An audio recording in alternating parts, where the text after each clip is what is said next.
Hi, I'm Josh Lyons here at Lyons Legacy.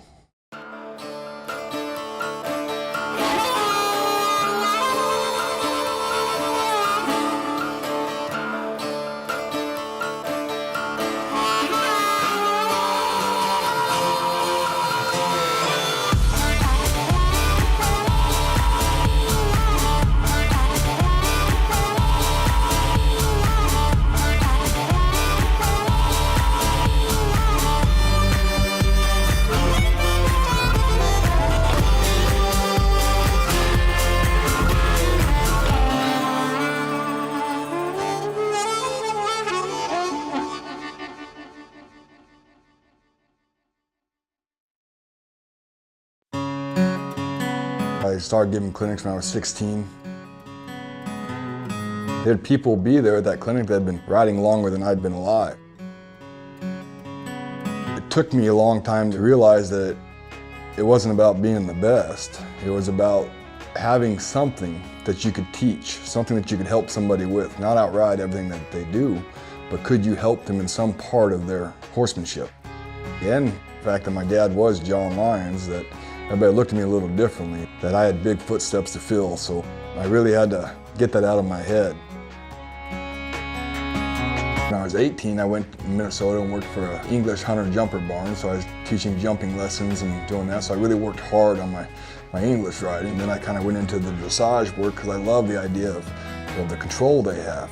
That body control, what was neat about it was the same that reiners use. The main difference would be that a dressage would ride with contact and reiners would ride with no contact. That's one thing that made reining so attractive to me.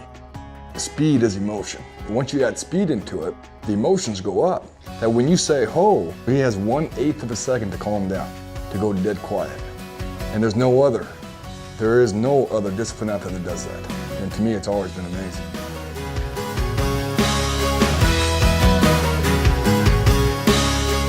One of the biggest reasons I started competing was, if I don't compete, I don't put myself in front of a judge, I'm not willing to be judged. And if I'm not willing to be judged, then I'm not really willing to take criticism. My dad told me one time, the more you think you know, the less you really know. And the people that know a lot think they know very little.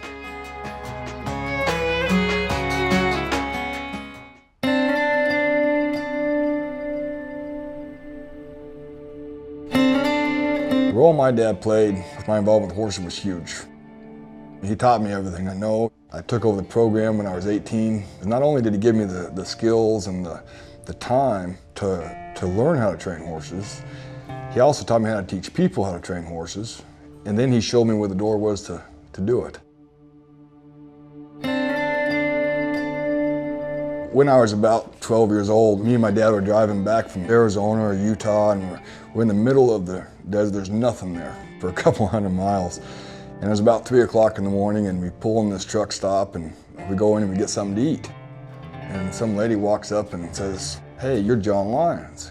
You've changed my life," and just went on and on about how much he helped her and her horses. And I remember getting that feeling when I walked out of that restaurant, that I wanted that feeling.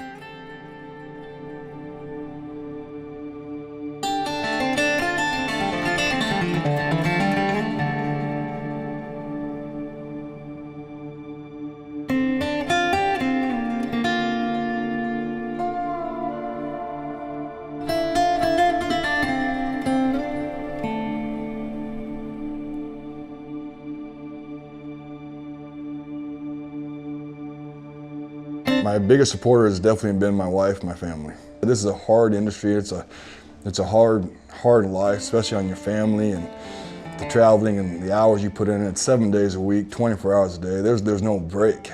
There's no time to take off. There was always times through my career that I thought, this is just not worth it. But then you'd work someone's horse or get a letter in the mail or somebody saying, "Hey, you've changed my life. You've really made a difference in how I handle my kids and even to my dogs, to my horses, and you really taught me to be a better person." That's what motivates you to keep going.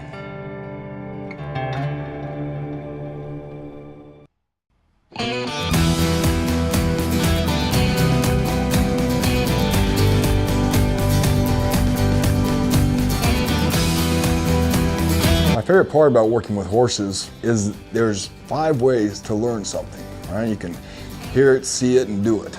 But then there's the teaching side of it. If I'm teaching somebody and they don't quite understand, I can kind of change my thought process and adapt to reading that person, to figure out how to get my idea across. Now in training, there used to be one release that everybody talked about, and it was all about softness. So you pick up the rein, and when the horse yields or gives his head, we release. But there's so much more to that in horse training. You can release on the thought that you see the horse think about getting in that trailer. You can stop, and you can take that thought and encourage it to become an action.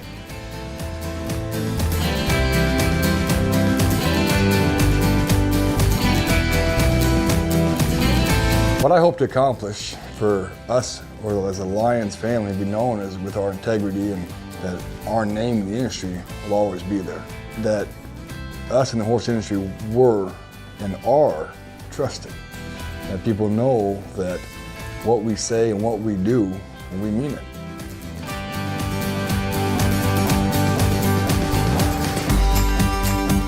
People that feel that they can't do this or can't accomplish what we've done, what that tells me is that we've failed.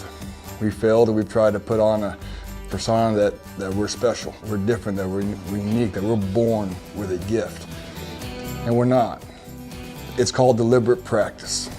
It's called that you go out there and that you make it work. Anything you put your mind to, you can achieve. But it takes work, it takes blood, it takes sweat. When somebody walks up and says, you were born with that gift, well, it's almost an insult. Because what it says is that they don't take into account the 34 broken bones and the 28 years training horses and all that work that I put into that. But the thing is that everybody and anybody can do what I've done, and can get better and learn how to become a better horseman.